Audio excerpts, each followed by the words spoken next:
This is Henry Simon, bringing you another story from my files here at the Missing Persons Bureau.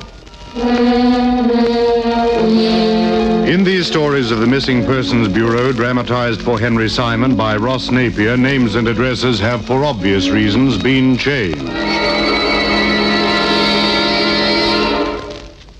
In one moment, the search for James Rothwell Sutherland. Address unknown.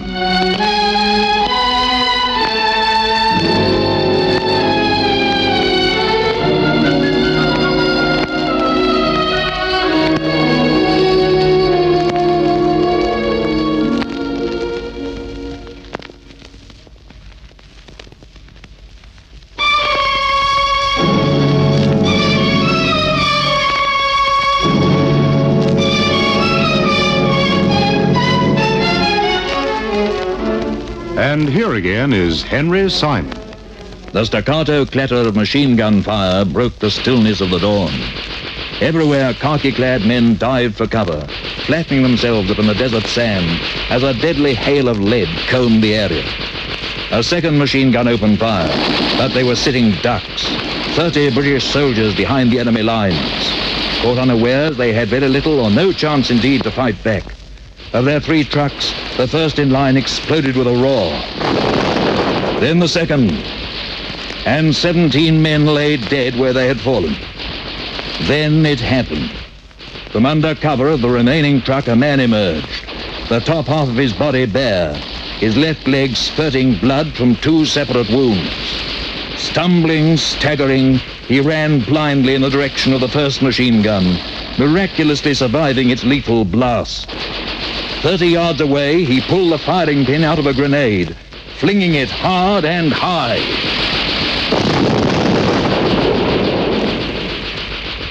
The first machine gun spoke no more, and with not a moment's hesitation, the bleeding figure charged the second. It was over almost before it had begun. All was still again, as the lone one turned his back upon the silent guns and abruptly fell face downwards in the sand.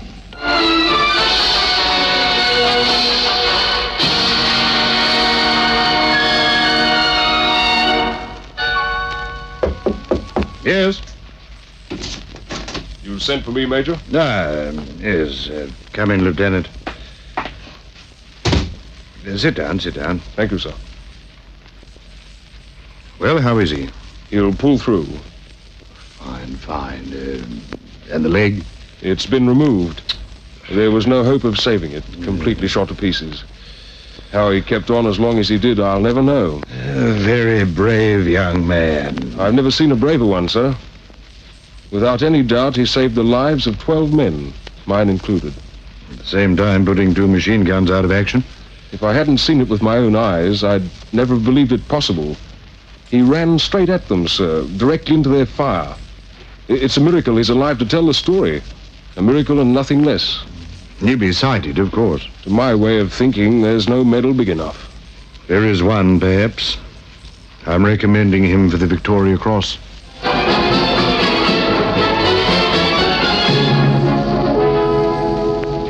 Thus did Corporal James Rothwell Sutherland attain the undisputed but coveted status of hero. Invalided home minus a leg, he was duly summoned to Buckingham Palace, where the Victoria Cross was pinned to his chest by the King. His feat was practically described in the newspapers, and for a brief period in those dark days of war, he became a celebrity. Indeed, it is said that he was accorded more tributes and feted more lavishly than any VC winner before or since. It was, therefore, not very surprising, if I remember his name so well, when it was brought to my attention some 6 years later, in the August of 1948, by a caption in the Daily Chronicle. VC winner disappears.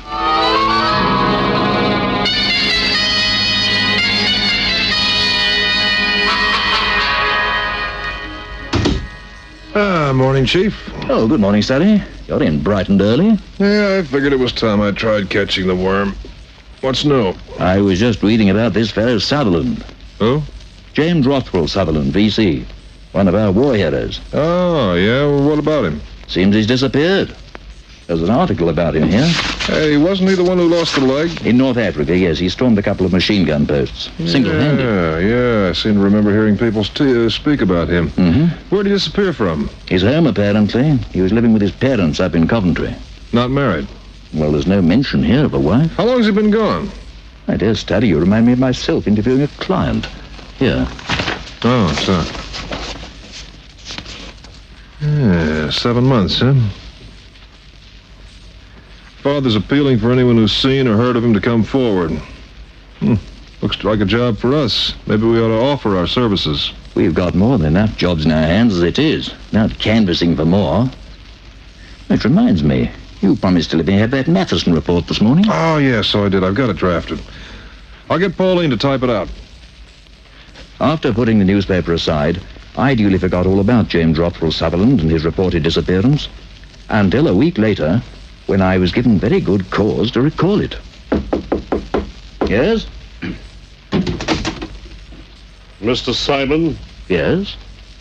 Please forgive the intrusion. There was no one in the outer office, and I saw your name on the door. My secretary's at lunch. Oh, well, I wonder if you'd be so kind as to spare me a few minutes. Certainly. Sit down, won't you? I'll just close the door. Oh, thank you. Sutherland's my name, Frank Sutherland. I'm here about my son, Mr. Simon. You may have heard of him. James Rothwell Sutherland. He was a VC winner in the last war.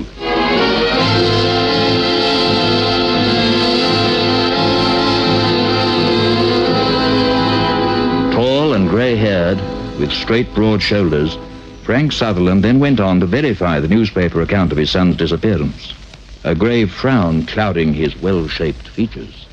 Apart from his 2 years in the army, he lived at home all his life with his mother and myself. He was an only child. He's not married, is he? No. Did he have a job of any kind? Well, his ambition was to be a composer. Of music? Yes, he wrote a little poetry. No doubt you think it's strange that a war hero should be interested in the gentler arts. Not at all. Though I must admit I've never actually pictured him as a poet. Well, it comes as a surprise to most people when they hear, those who don't know him, that is. However, he's never shown himself to be unduly gifted either as a composer or as a poet. He did write a few verses for some magazine or other. They sold 2 of his compositions to an American advertising firm, but other than that, he's had very little luck. Has he no other occupation? No. Being a moderately wealthy man, he doesn't really need one. His grandmother left him quite a large sum when she died, most of which he's since invested quite wisely, as it happens. I see. The fact is, Mr. Simon, we're very concerned about him, his mother and I. It's almost 8 months now since he left home, and we've not heard a word from him. What were the circumstances of his departure exactly? Well, he said he was coming down to London. That was on a Friday. Mm-hmm. He was to return on the Monday. But he didn't, eh? No. What did he come to London for? Well, he didn't say. We assume he had ideas of trying to sell some of his work. Just how close was he to you and his mother? Oh, well, we thought the world of him, naturally, but it's difficult to put into words. One never quite knows what he was thinking or feeling. He didn't believe in discussing his problems with us or with anyone else, for that matter. Tell me, did his war experiences affect him at all? Apart, of course, from the loss of his leg. They didn't appear to, no, but the publicity he received certainly did. Oh? In what way? Well, for some reason, he didn't seem to want to be a hero. He gave the impression that he found the role an embarrassing one. Embarrassing? As for all the fuss that was made of him, well, he endured it, but that's about all. One stage, there was talk of erecting a statue in his honor. He wouldn't hear of it. I've never seen him so emphatic about anything. He's an odd boy. I can't tell you what a shock I got when I heard of his bravery. He was the last person I expected to distinguish himself in battle. What I mean is, by nature, he's always been so meek and mild. The thought of him charging 2 German machine gun nests, wiping them out, well, for long enough I simply wouldn't believe it. But there can be no doubting the fact that he did just that. There were 12 witnesses, including Lieutenant Charlton, one of his officers. It's often at times of great stress, you know, that people reveal their true selves. True. Did he have many friends? Not really, no. He's always kept pretty much to himself. Romantic interest? Oh, the only girl he ever displayed any interest in at all was Judith. Judith? Judith Barry. She lived next door to us. Still does, for that matter. They were seeing quite a deal of each other at one time. Was there ever any talk of marriage between them? Well, it was more or less assumed that they would marry eventually. Assumed? By whom? By both families. Were they keeping company up until the time of his disappearance? Off and on, yes. They go to the cinema once or twice a week and occasionally to a dance. And he gave her no indication at all that he was going away? No more indication than he gave anyone else. She was quite put out about it, for which I couldn't blame her. I think she rather took it for granted that they'd been married too, although I'm almost certain he never broached the subject with her. Were they friendly before the war? They've known each other since they were at school. While he was away, they corresponded quite regularly. How old is Miss Barry? 25, 26. And your son? 29. Did he know anyone in London? Was there anyone in particular he might have contacted? No one I can think of. Unless, Yes? well, about 3 months before he left, Ron Charlton came to see him. Ron Charlton? The officer I spoke of, the one who was with him when he lost his leg. Oh, yes, yes. What was the purpose of his visit? Well, he was passing through and stopped by to say hello. I remember him telling James if ever there was anything he could do to help him anyway, not to hesitate to let him know. I see. You wouldn't know where he could be contacted. I'm afraid not.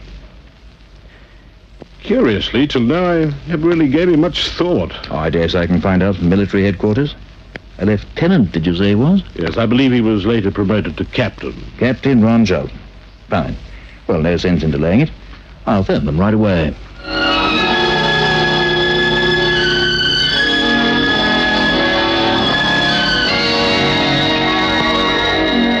At military headquarters, I spoke to Major Ralph Thomas, who had rendered us invaluable assistance in the past, and who, on this occasion, was swift to come up with the information we required.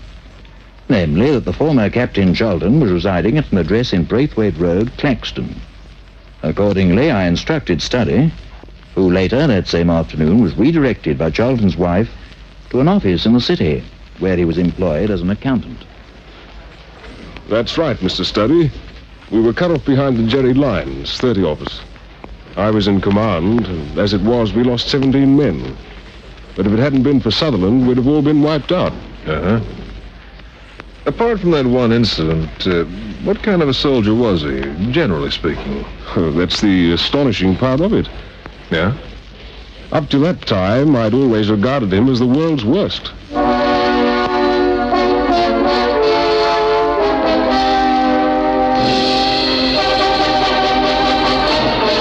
Henry Simon returns to continue this story in just a moment. Here again is Henry Simon.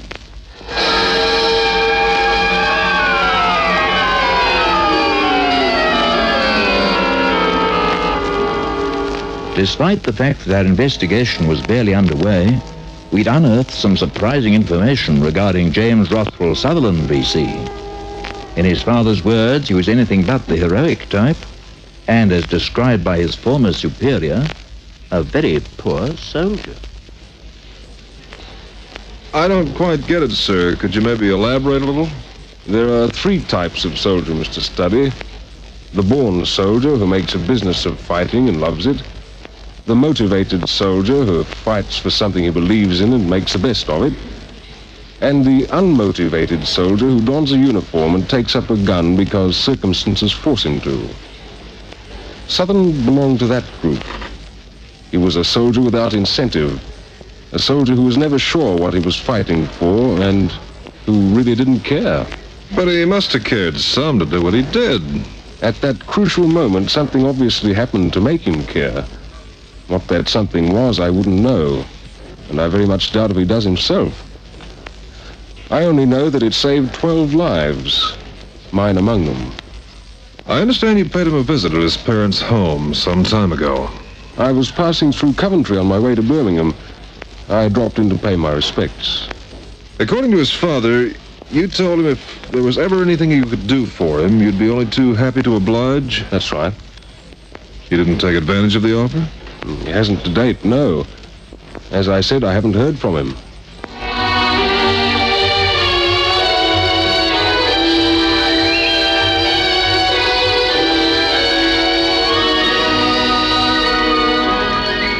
After taking his leave of Charlton, Studdy went direct to Euston Station, where he boarded a train for Coventry.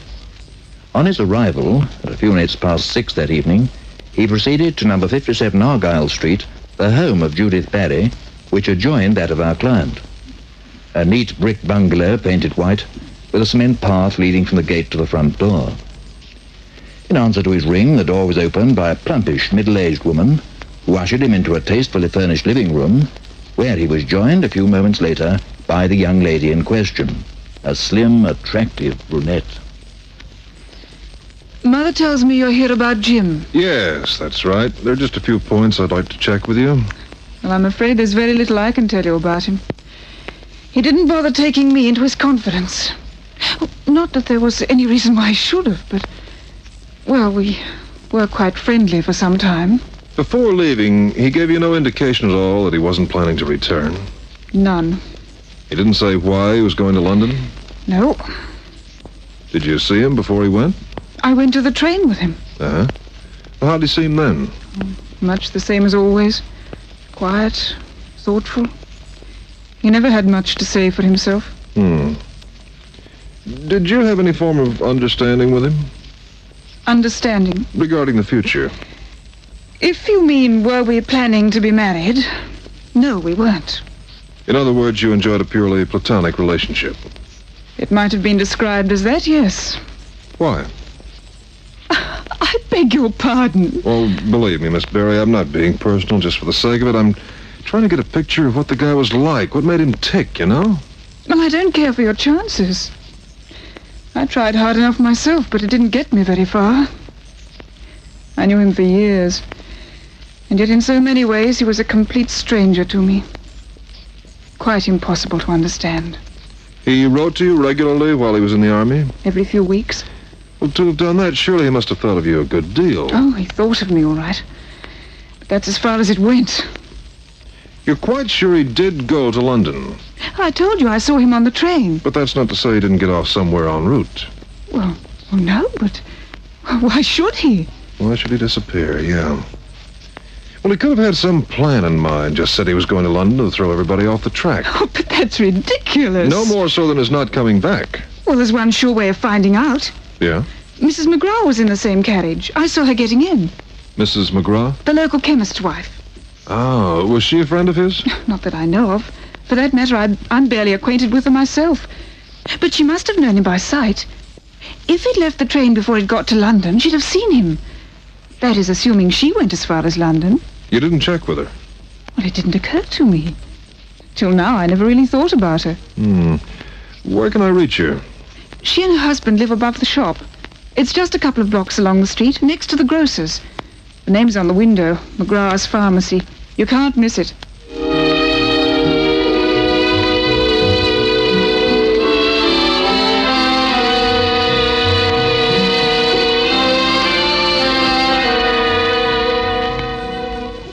Sorry to bother you so late, Mrs. McGraw, but it's a matter of some urgency. Oh, yes? You're acquainted with the Sutherlands, are you? Well, only to nod to. Well, I guess you've heard about the son disappearing. I did hear it left home, yes, but I couldn't tell you the details. I tried to keep myself apart from the neighborhood gossip as much as possible. Well, in this case, it's a bit more than gossip.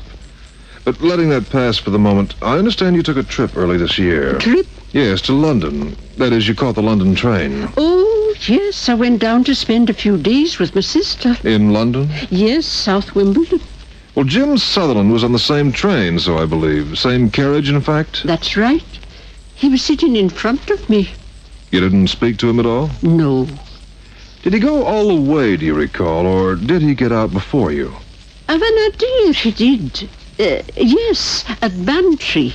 Bantry? The platform's so low there, I remember the porter had to help him down. You're quite sure it was Bantry? Certain.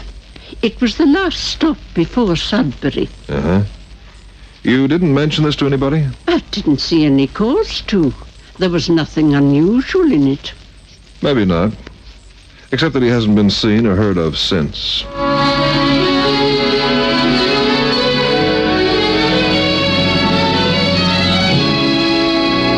After taking his leave of Mrs. McGraw, Studdy returned to 57 Argyle Road, where he again questioned Judith Barry, who expressed considerable surprise when he told her what he'd learned. Bantry? But why on earth should he get off there? Well, I was hoping maybe you could tell me. Have you checked with his parents? Not yet. I thought I'd try you first. Well, I'm sorry. Apart from the fact that he spent a few months at a training camp there, Training camp? when he was first in the army. It was where they taught him to be a soldier.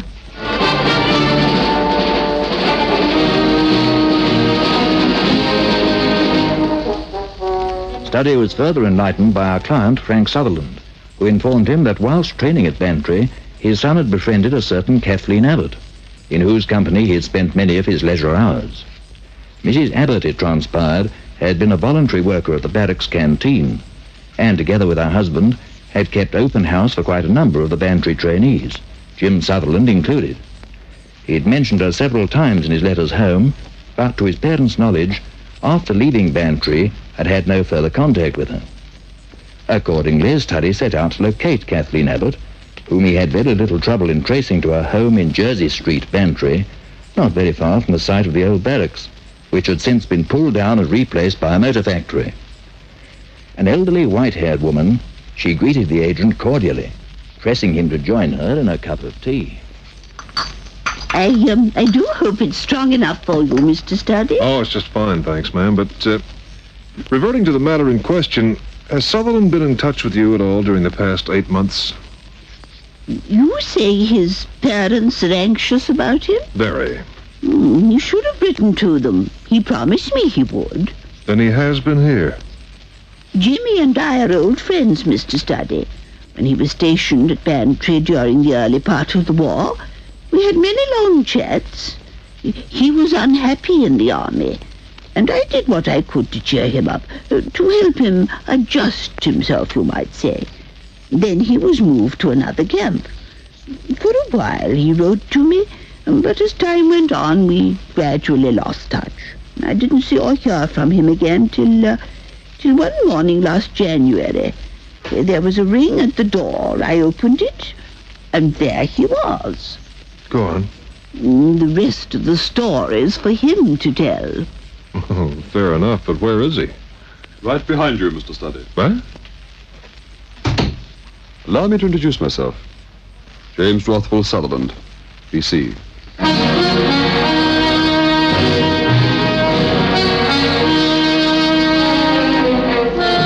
Study blinked in bewilderment at the intruder. There could be no mistaking him from his photographs. The face with the deep-set eyes, the V-shaped scar on his left cheek. As he settled himself in the chair facing the agent, Mrs. Abbott rose, and excusing herself on the pretext that she had some work to do in the kitchen, left the room. A wonderful woman, Mr. Study. I doubt if there'd be another person in the world who understands me a tenth as well as she does. Certainly not my parents or Judith Barry. They don't understand me at all. They never did. Is that why you cleared out? I cleared out because I was in a rut. My life had become a meaningless existence.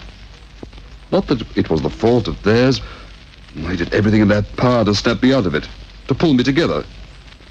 Unfortunately, all they succeeded in doing was to make me totally dependent on them. Well, almost. It's difficult to put into words. I just felt I had to get away from them for a while, find someone who could steer me back on a course.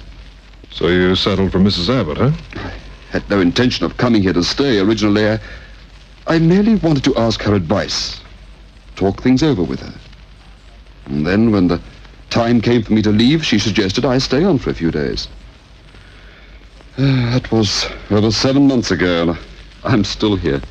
It didn't occur to you to contact your parents or Miss Barry to let them know where you were? I settled down to write to them 12 times, but somehow I could never find the right words to say. The truth of it is, I'm a misfit. I don't belong to their world or any other. In everything I've tried to do, I've been a failure. As a poet, a composer, even as a soldier. That's not the way I heard it. I wouldn't know how you write as a poet or composer, but as a soldier, you're practically a living legend. I'll let you in on a little secret, Mr. Study. You might find it amusing. I'm all ears. I joined the army because there was a war on. and I had no alternative. I hated it. I hated everything about it. I had no heart for fighting, no will. Then one day I woke up in hospital and discovered I was a hero. Or rather that I was being treated as one. In truth, I was anything but. The records say you were. And so do the 12 men whose lives you saved. No, they're quite wrong. I was hit in the leg. I crawled under a truck for cover, and that's all I remember. Next thing, I was in hospital minus a leg. You've got no recollection of what you did? Not the slightest. Well, you sure did it, that's for sure. So I've heard. My one success. Funny thing. What's funny? Just that. I've never been able to make the grade at what I've wanted to do. All I've been able to do is be a hero.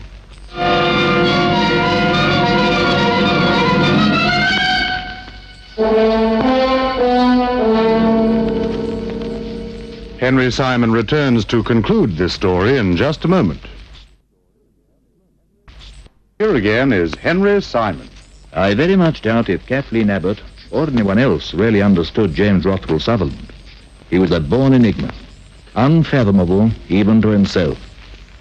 He had a good home, devoted parents, and the love of a fine young woman. All a man could wish for, in fact. Yet he strove for the unattainable, for something he knew not what that lay beyond his grasp. In his own eyes he was a failure, but to the world he was a hero, a man among men, and a hero he'll remain, for just as long as the story of his valor is told. And now, as always, this is Henry Simon inviting you to meet me here again, and for the present, bidding you au revoir.